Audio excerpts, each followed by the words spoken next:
memang tidak mudah untuk melaksanakan hal tersebut karenanya memang pihak-pihak yang terkait harus bisa melakukan evaluasi total. Menanggapi tragedi keracunan massal para murid dari makanan MBG, pakar hukum pidana menilai para penyalur makanan dan pihak yang memasok bahan makanan bisa dijerat pidana terkait unsur kelalaian. Selain pidana, para pengelola MBG juga bisa dijerat dengan Undang-Undang Kesehatan hingga Undang-Undang Perlindungan Konsumen terkait distribusi makanan yang tak sesuai standar kesehatan. Ada beberapa ketentuan pidana yang bisa diterapkan baik kepada penyalur makanan tersebut yang menyediakan makanan atau pihak-pihak yang memberikan masukan terkait dengan bahan-bahan makanan tersebut.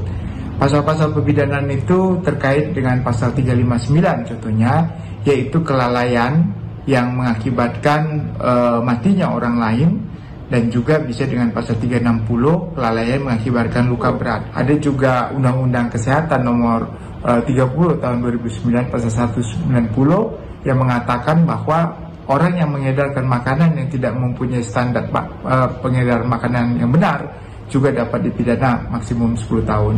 Selain itu juga ada Undang-Undang Perlindungan Konsumen ya yang tahun 899 di mana para orang yang mendistribusikan makanan yang tidak sesuai dengan standar kesehatan maka juga dapat dipidana melakukan suatu perbuatan pidana. Sementara itu, Ketua DPR RI Puan Maharani meminta pemerintah mengevaluasi total terhadap pelaksanaan program MBG pasca kasus keracunan menimpa sejumlah siswa. Menurut Puan, hal itu perlu dilakukan agar tidak ada lagi siswa yang dirugikan dalam program MBG. Ya, harus selalu dilakukan evaluasi untuk bisa ditindaklanjuti untuk bisa pelaksanaannya di lapangan bisa menjadi lebih baik. Dan jangan sampai kemudian anak-anak yang kemudian dirugikan. Jadi memang tidak mudah untuk melaksanakan hal tersebut karenanya memang pihak-pihak yang terkait harus bisa melakukan evaluasi total. Selama 3 hari berturut-turut, ratusan siswa di Kabupaten Bandung Barat, Jawa Barat alami keracunan MBG. Jumlah ini bukan sekedar angka, namun ada nyawa manusia yang dipertaruhkan. Lalu siapa yang harus bertanggung jawab? Kita bahas bersama Wakil Ketua Komisi 10 DPR RI fraksi PKB lalu Hadrian Irvani dan juga ahli gizi masyarakat Dr. Tan Sotien dan Guru Besar Fakultas Hukum Unsud Profesor Hipnu Nugroho. Bapak-bapak, ibu-ibu, selamat petang semua. Selamat petang. Siap, saya ingin ke Pak Lalu dulu. Pak Lalu, bahwa kita tahu orang tua murid di Kabupaten Bandung Barat akhirnya minta agar program MBG ini dihentikan karena anak-anak mereka sudah kedua kalinya alami keracunan. Tanggapan Anda? Baik, Mas. Jadi pertama yang ingin saya katakan adalah sejatinya program MBG ini adalah program bagus.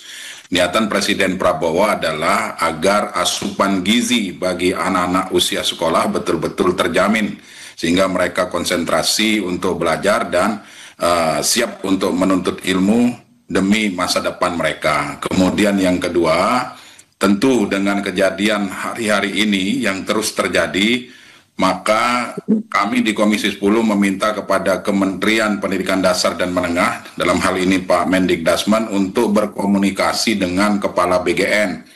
Jangan sampai hal ini terus terulang. Ya, tentu kami meminta agar proses itu dievaluasi. Artinya, prinsipnya adalah MBG ini kan tujuannya sangat mulia dan sangat bagus. Kemudian yang perlu dievaluasi ya tentunya adalah proses-proses di lapangan, mulai dari pembelian bahan baku, kemudian proses persiapan dan pengolahan makanan tersebut di dapur, sampai dengan distribusi.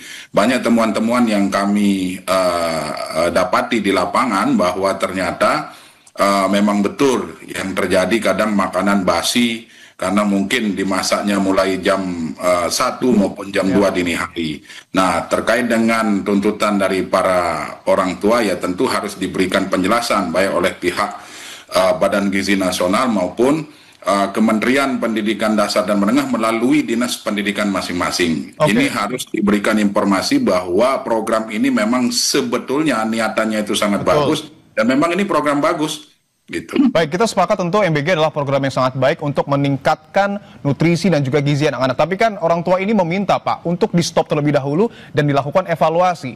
Anda dari DPR, Komisi 10 dan fraksi PKB sepakat dengan hal itu? Ya tentu kita bersepakat khusus bagi daerah-daerah yang mengalami keracunan ini loh ya, di sekolah-sekolah yang mengalami keracunan, mohon di stop, mohon dievaluasi dulu, disterilkan dulu ketika nanti sudah benar-benar terjamin bahwa kejadian ini tidak akan terulang kembali, monggo dilanjutkan. Oke. Seperti itu.